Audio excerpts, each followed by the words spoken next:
What's going on, everyone? It's Connor from here at Snow Performance, and today I have another brand new product in for you guys.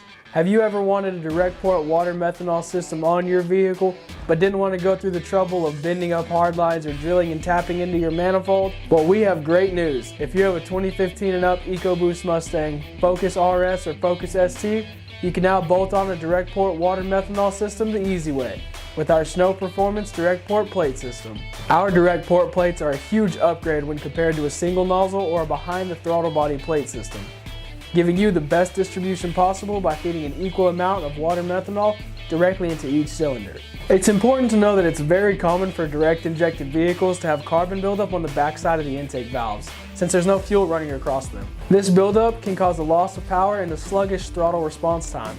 When you add a system from Snow Performance onto your build, the water methanol will steam clean the valves and keep them clean for years to come.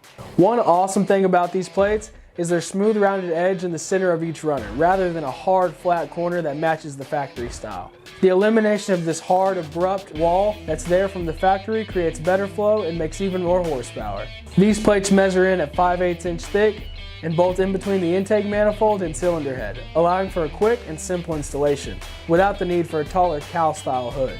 These plates are CNC machined right here in the USA from billet aluminum and then anodized in black for a sleek look.